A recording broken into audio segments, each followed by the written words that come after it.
Assalamualaikum warahmatullahi wabarakatuh. Apa kabar adik-adik? Semoga selalu sehat dan semangat. Hari ini kita belajar tema 4 subtematika pada pembelajaran yang kelima. Apa saja yang menjadi pokok bahasan kita kali ini? Yang pertama adalah IPSKD 3.3 dan 4.3 mengenai kegiatan ekonomi di lingkungan sekitar. Yang kedua SPDP KD 3.1 dan 4.1 mengenai membuat gambar bentuk dengan menerapkan prinsip perspektif. Langsung saja mari kita mulai. Yang pertama, kegiatan ekonomi di lingkungan sekitar. Kegiatan ekonomi di lingkungan sekitar berdasarkan pada ketersediaan bahan baku, budaya di daerah tersebut, juga potensi sumber daya yang ada. Jadi, kegiatan ekonomi itu otomatis terjadi ya apabila di situ terdapat bahan baku yang banyak, terus budaya masyarakatnya yang ini ya yang apa ulet, kreatif dan juga ada nilai seninya, juga ada potensi sumber daya yang mendukung. Nah, itu akan terjadi spesialisasi atau eh, kekayaan atas jenis-jenis dari kegiatan ekonomi. Contohnya kalau di Rapiakrejo kan budayanya orang itu pinter membuat kerajinan mebel lah. Jadi terjadilah di Rapiakrejo, di Bukir itu kegiatan ekonominya adalah pembuatan mebel seperti itu ya.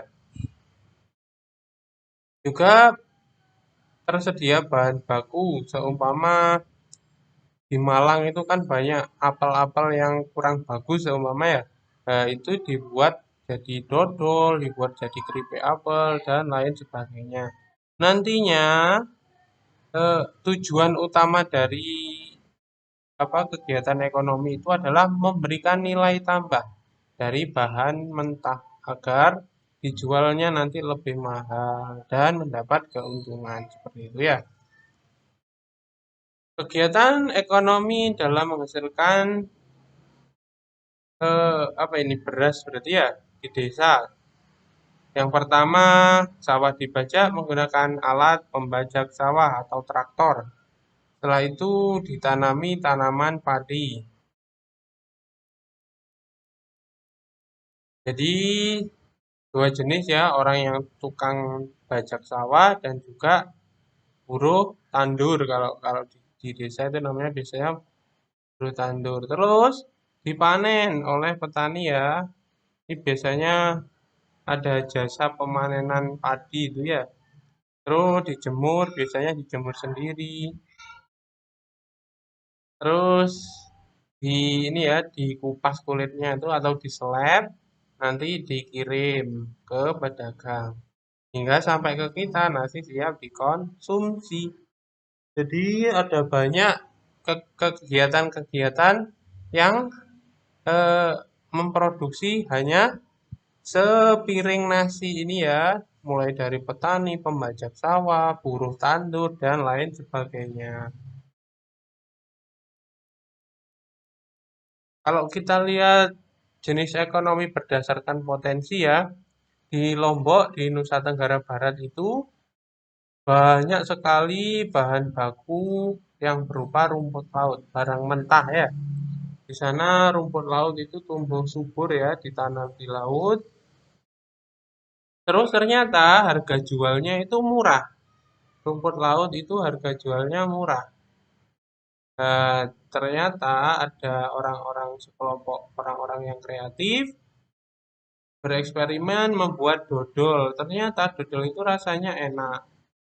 Nah, rumput laut yang jadi tadinya murah, kalau dibuat dodol kan harganya lebih mahal dan mendapatkan keuntungan petani rumput laut itu ya.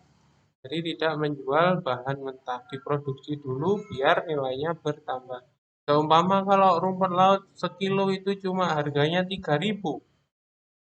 Ternyata kalau dibuat dodol, diberi nilai tambah, 1 kilo rumput laut bisa menghasilkan Seumpama 500 gram atau setengah kilo dari dodol, dan setiap 500 gram itu atau setengah kilo dodol dijual seharga 50.000, kan itu menambah ya, menambah pundi-pundi pendapatan petani. Jadi kita harus kreatif tentunya ya, agar nilai tambah produk itu bisa kita buat dan kita mendapatkan keuntungan yang lebih baik. Itu ya. Kalau kita lihat di Desa Kasongan di Yogyakarta itu, di sana banyak yang namanya bahan baku berupa tanah liat. Tanah liat sangat melimpah di sana ya. Terus tumbuh ide kan ya, tumbuh ide di ininya di apa masyarakatnya, masyarakat tersebut terbersit ide untuk membuat kerajinan gerak. Ya, dari tanah liat tentunya ya. Seperti pot, tatakan, piring, guci, vas bunga, kendi, cobek, wajan, dan lain sebagainya. Nah, di situ yang dulunya tanah liat tidak berguna ya, tanah liat ini kan tidak berguna kalau didiamkan. Ternyata kalau diubah menjadi apa namanya, produk-produk kerajinan, ini akan menjadi nilai tambah, menjadi ladang penghasilan untuk ya untuk warga masyarakat. Itu. Terus kalau kita menilik di kota kita ya, di kota Pasuruan tercinta ini banyak terdapat mangga alpukat dan juga kerajinan mebel. Mangga alpukat itu kalau dijual kisaran 10 sampai 20.000 satu kilonya. Mungkin kalian sebagai generasi bangsa apa penerus bangsa ya harus putar otak gimana sih caranya biar 1 kilo mangga ini bisa menghasilkan 50.000 rupiah contohnya ya. Ternyata kita buat smoothies mangga seumpama ya. Satu buah mangga itu yang bobotnya 500 gram itu bisa dibuat 2 gelas smoothies mango yang lezat seumpama ya. Dan dijual seharga 20.000 satu gelasnya. Kan setengah setengah buah ini bisa menghasilkan 20.000 ya. Ini juga 20.000. Jadi dalam 1 kilo itu bisa menghasilkan 80.000 rupiah. Tidak 20.000 lagi. Nah, itu yang namanya nilai tambah ya. Seperti itu. Juga kerajinan mebel. Kalian mungkin mungkin ya tidak berminat untuk menjadi perajin karena berat, susah, sulit ya.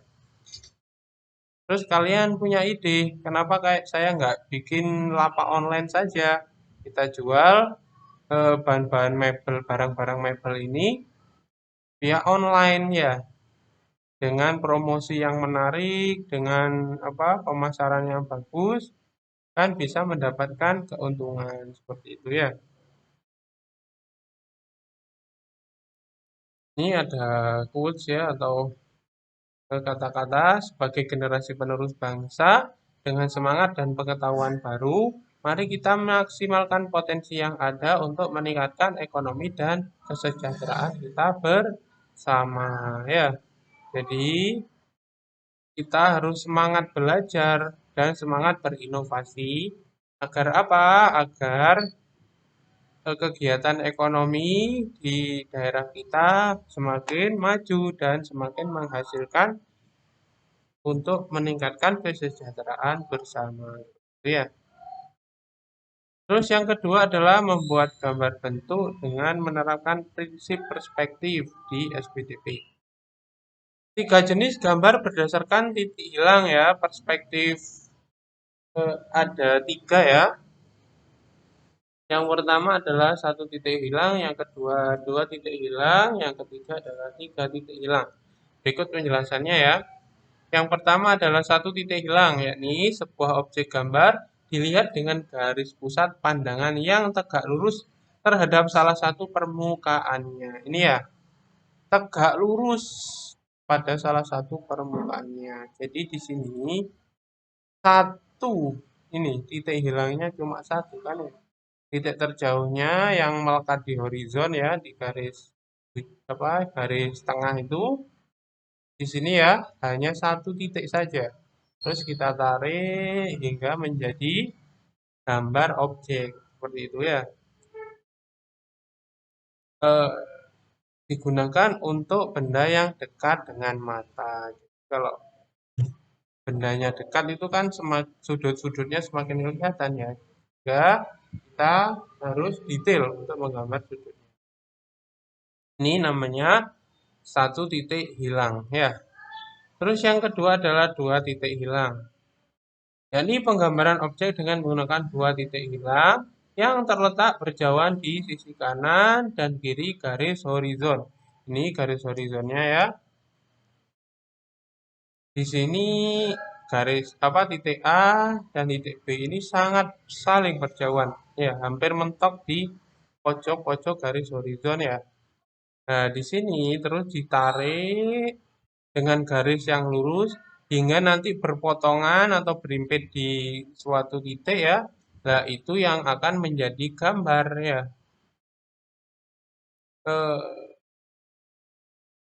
Biasanya itu tidak sejajar ya dengan garis bidang gambar. Ini kan garis bidang gambarnya. Terus biasa kalau sejajar kan gini ya, hadap depan. Nah, ini ternyata hadapnya serong. Kita gunakan garis dua apa gambar dua titik hilang. Seperti itu ya. Terus untuk yang tiga titik hilang. Gambar perspektif tiga titik hilang pada dasarnya menggunakan pandangan tingkat rendah. Pandangan tingkat rendah berarti mata itu di bawah dari benda ya. Matanya itu di sini.